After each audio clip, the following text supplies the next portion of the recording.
का से खबर है जहां बाघिन ST9 को मिली है रेडियो कॉलर से मुक्ति। लंबे समय से ST9 के गले में पड़ा था खराब रेडियो कॉलर। करीब 2.5 किलो वजनी खराब रेडियो कॉलर से बना था संक्रमण का खतरा, लेकिन आज आखिरकार बाघिन को ट्रैंकुलाइज कर उसके गले से हटाया गया खराब रेडियो कॉलर। हालांकि इस पूरे मामले में जानकारी छुपाते हुए नजर आए DCF अभिमन्यु सहानन, लेकिन आज आखिर एक सही फैसले से बाघिन ST9 को फायदा मिला, राहत मिली, क्योंकि अनईजी फील संभवतः हो रहा होगा। खराब रेडियो कॉलर था 2.5 किलो वजनी। हमारे साथ एसोसिएट एडिटर निर्मल तिवारी जुड़े हुए। निर्मल जी, लंबे समय के बाद लेकिन आखिरकार देर आए दुरुस्त आए, सरिस्का की बाघिन ST9 को रेडियो कॉलर से मुक्ति मिली है। इन्फेक्शन हो सकता था, लेकिन लास्ट मोमेंट में इस इन्फेक्शन से बचाया गया, उसे से हटाकर।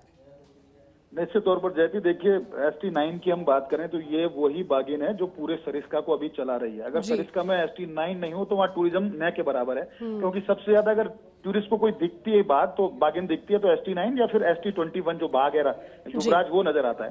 देखिए, अगर ST9 की बात करें तो इसकी उम्र करीब 11 वर्ष के आसपास है, और एक बार इसने एक बार इसके 1 लीटर भी हुआ, लेकिन उसके बाद कभी लीटर नहीं हुआ। लेकिन इसके गले में जो रेडियो कॉलर है उसकी वजन है करीब 2.5 किलो, और ये रेडियो कॉलर पिछले आप यूं मानिए 3-4 साल से रेडियो कॉलर बंद है, और बंद रेडियो कॉलर को लिए वो अपनी गर्दन में लटकाए घूम रही थी।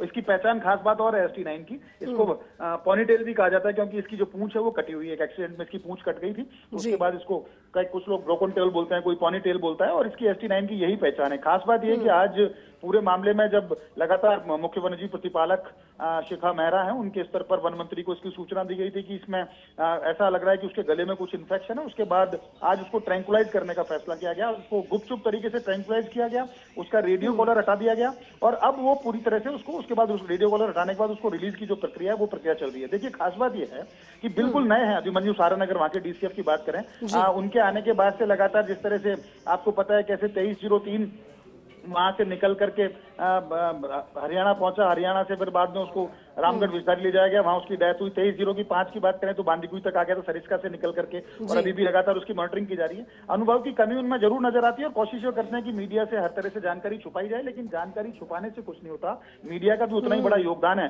वन और वन्यजीव संरक्षण की बात करें तो जितना वन विभाग उसमें निभा रहा है, क्योंकि सबके अपने अपने सारोकार हैं, सब अपने अपनी तरह से बात पहुंचाते हैं। आज भी हमने उनसे बात करने की कोशिश की, लेकिन वो लगातार अवॉइड करते रहे, उन्होंने फोन नहीं उठाया। बहरहाल पूरे मामले की जानकारी यही है कि उसको अब ST9 को उस 2.5 किलो के एक ऐसे वजन से निजात मिल गई है जिसको पिछले 3-4 साल से वो ढो रही थी।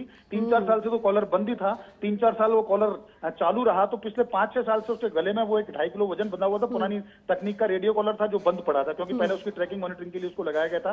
लेकिन जब उसके गले में अब इन्फेक्शन हुआ, क्योंकि अब उम्र दराज होती चली जा रही है, वो निश्चित तौर पर उसको अगर ज्यादा इन्फेक्शन हो जाता उसकी जान भी जा सकती थी। तो आज डॉक्टर DD मीना और उनकी टीम ने उसको ट्रैंकुलाइज किया, रेडियो कॉलर को निकाल दिया गया है, और बाघिन अब बताया जा रहा है कि पूरी तरह से स्वस्थ है, और उसको एक ऐसे अनचाहे वजन से निजात मिली है जिसको बरसों से ढो रही थी। तो कह सकते हैं कि शिखा मेहरा और जो CWLW जो वन मंत्री संजय मेहरा, वो संजय शर्मा, उन दोनों ने आपस में जिस तरह से बातचीत की और उसके बाद ये फैसला लिया गया, निश्चित तौर पर ये फैसला स्वागत योग्य। वहाँ के फील्ड डायरेक्टर संग्राम सिंह कटियार वहां पर थे, उन्होंने भी इस बात की पुष्टि की है कि हाँ, उसका रेडियो कॉलर हटा दिया गया। लेकिन पूरे मामले में DCF संजय जो अगर अभिमन्यु सहानन की बात करें तो जरूर उनकी जो कार्यशैली है उस पर जरूर सवाल उठे, लेकिन बहरहाल इस बाघिन को निजात मिल गई है इस रेडियो कॉलर से, और अब वो पूरी तरह से स्वस्थ बताई जा रही है।